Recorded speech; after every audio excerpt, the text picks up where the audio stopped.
baby. Come on.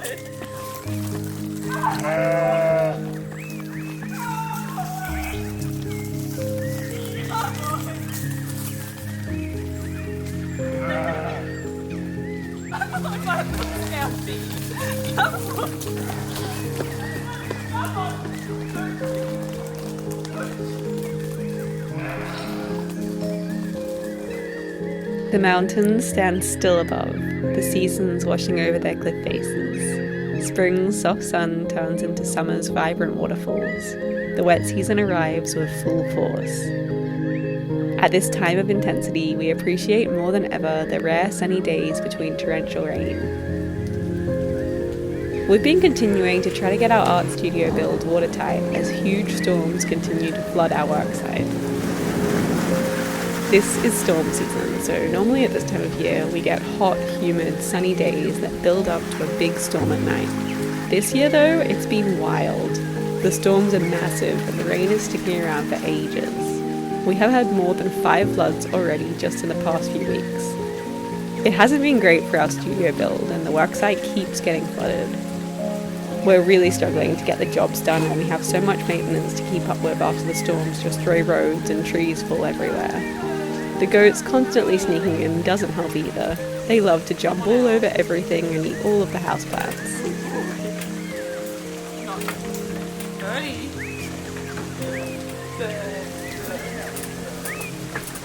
The windows are looking so good. I am so excited. Today is the day that we start glazing them. So we've already cut some glass already. Mum did. Mum's the glass queen. She's teaching me.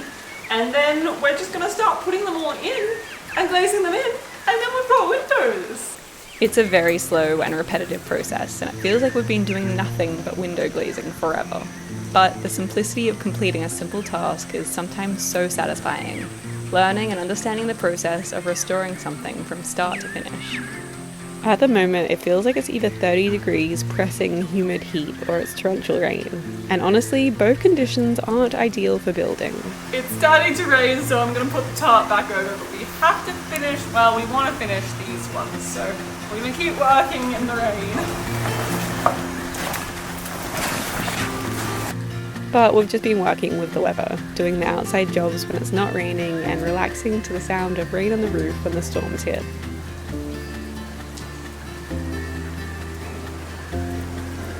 Another day, another huge leak destroying everything. We had 100 mil last night, or like 4 inches. So our little makeshift curtain top didn't handle it and the water must have just come through and everything was wet. The boards that had been drying were wet. The whole floor was a huge puddle. So we're feeling a little frustrated. Like, what's on it? We could use you like a mop. Why don't you roll over on it? Priority now is just to get the glass in these windows so that we can seal the place and so that no more water will get in. But the problem is it's flooding because it's been raining so much so that we can't cross the creek crossing, so we can't get to town to buy more putty to put in the windows. So we can't really do anything. We're just trying to get all of the glass cut so that we're prepared for when the creeks do go down.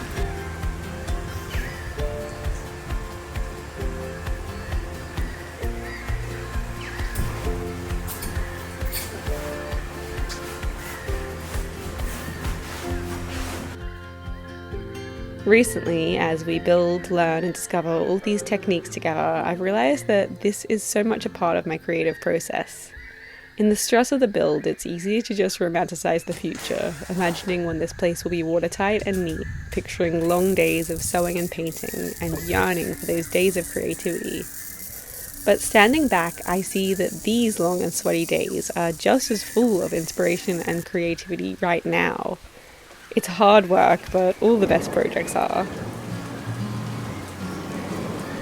There is a rare moment here in the valley when enough rain collects on the mountains that waterfalls stream off the cliff faces. You can only spot it when the clouds clear, so we've only ever seen it a few times ever. It's the most magical moment to witness. There has been so much rain in the last few weeks and we've had constant floods. It's been pretty tough on the work site, so these waterfalls surrounding our valley feel like the brightest gift to our eyes. So we got 150 millimeters of rain last night and it's been wild. So all of the road across the farm is just completely damaged. I can't believe how much gravel has just ended up in different places in the road. So we've got a big day of road work today. No building today.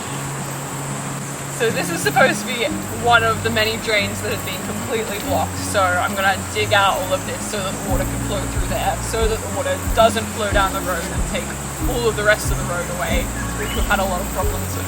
But you have to be careful in floody season because there's a lot of dangerous spiders. Oh yeah, there's an ant that can be out in the gutters because they like the damp, moist weather. So they get really aggressive if you go into their territory. So being careful.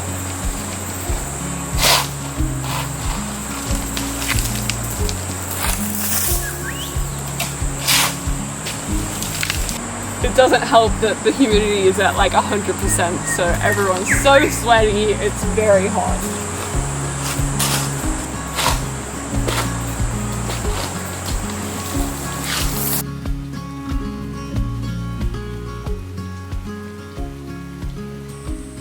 It's been a full year since we published our book, and we just feel so overwhelmingly proud. We put everything into this creation, so your response is really meaningful.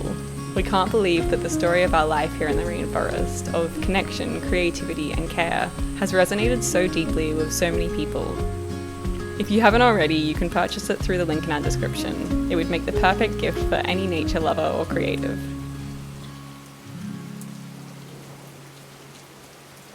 For the next few days, we worked so hard to get all of the glass in. It's such a long process, but we had a lot of fun on these rainy days, slowly seeing our work make a difference.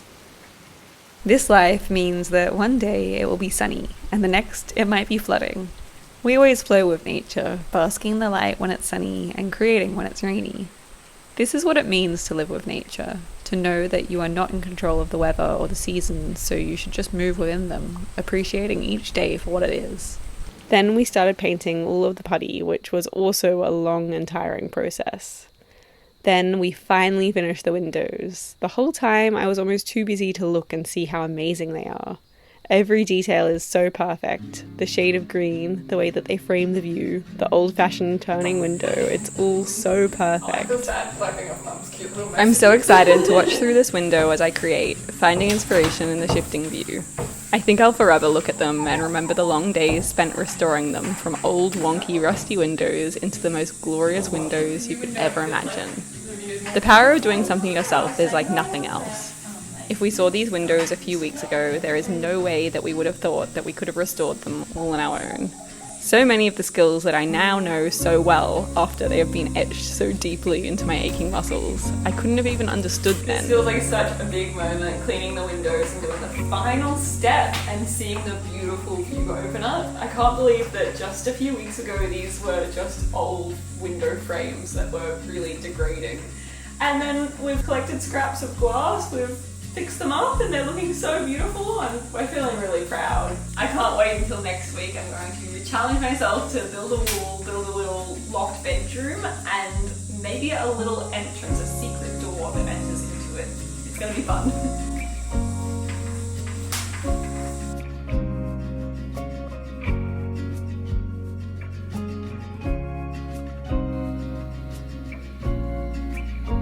We don't often move the sheep and goats at the same time because despite looking so similar, they are so different and it's normally chaotic. The saying is that sheep go to heaven and goats go to hell. I never understood this until we got a flock of both sheep and goats, and now it makes perfect sense. Sheep are soft and loving. We've had this flock for almost 20 years and we know the great-granddaughter of the first sheep we ever got. Sheep recognize faces and remember everything. We have a friend who helped to bring them home after they escaped one day years ago, and they still blame her for it. It's been 5 years, and whenever she comes back to visit, they get really grumpy with her, and they've only just started to warm up again. They are like dogs and will curl up next to you for a morning cuddle, and skip with joy if they haven't seen you for a while. Goats are loving too, but in a completely different way. They are more serious and strongly believe that they are the boss. They will push your boundaries quite literally by escaping the furthest fences, but they know when they've been too naughty and they'll come in for the softest cuddle and jump on your lap like nothing ever happened. They have such strong individual characters, all of them completely unique, and they recognize many different words. I swear they have a sense of humour and they'll do things just to be funny.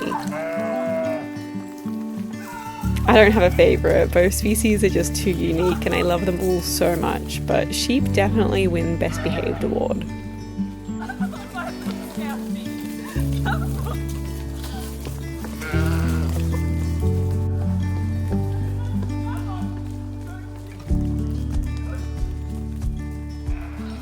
We rotate their paddocks often, and today we're off to the furthest paddock. It's through the orchards and up high on the hill. It's always a risk to walk through another paddock because if a goat decides that they want to go somewhere, they will. And today, the goats decided that they wanted to stay in this paddock. This paddock has a fence that they can jump over and sneak away to the neighbour's garden, so they're definitely not allowed. So we were trying to put the goats up into the top paddock of the farm and they escape because we have to walk through this paddock, and they love this paddock but they're not allowed in this paddock because they escape out of this paddock. But they know that, so they went on a little run and we've been chasing them for the past half hour. I've got mango leaves in hand to try to convince them, but they won't come. But while I was chasing them, I was on the steepest hill of the farm, which I never come to because it's too steep to walk. You basically just fool the whole time. But I found this tree, which I don't know what type of fruit this is. I'm really excited because it looks like a mangosteen or something like that. And I know that our Opa always tried to grow every tropical fruit that he could think of, and a lot of them failed. And so he was always trying to grow durian or mangosteen or things like that. And often they wouldn't work, but I wonder if there was one that worked and none of us knew about it. And so I'm really excited to look it up. Maggie, come on! This is how steep it is.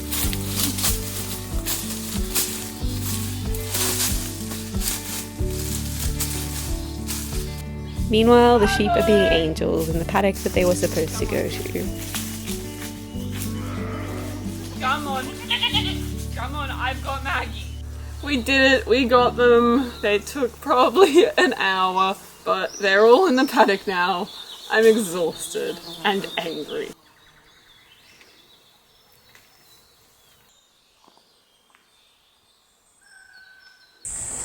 It is hot and humid and I am tired. At this time of year in Australia, it's kind of impossible to do outdoor work in the middle of the day. It's just so hot out there and the sun is so intense. I think is there still a hole in our ozone layer around here? Somewhere, maybe? I haven't heard much about it in recent years. Maybe it's okay these days.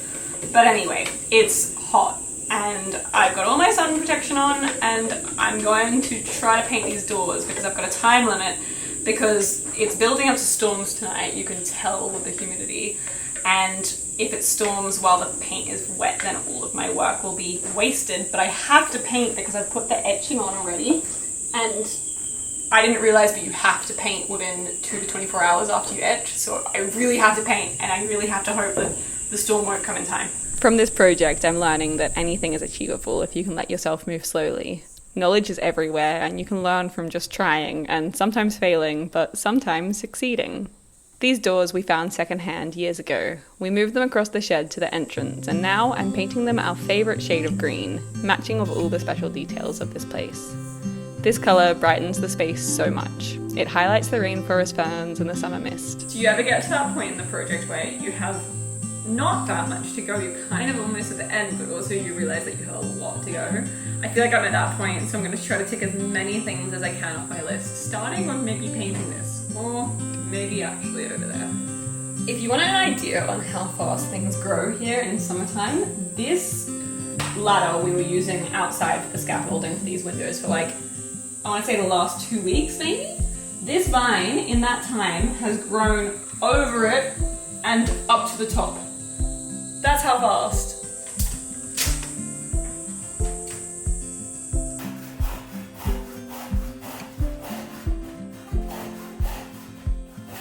I'm trying to finish all of the little details as I go, making sure everything is neat and well done. When I sew, I always leave a few buttons to be sewed on later, and years on, I just wear the dress with safety pins because I never finish those little details. I'm really trying to be better with this build, and all of my projects from now on, honouring the hard work and finishing all of the details beautifully.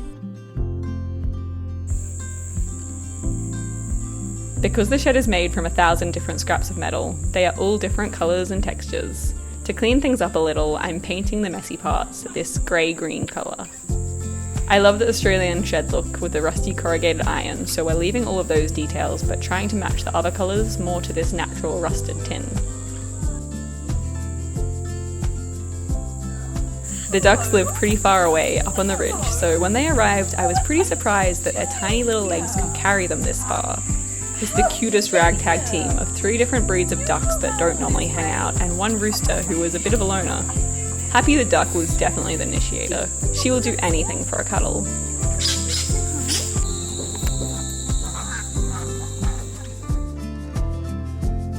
Thank you so much to our patrons for your support on our journey of learning, caring, and creating.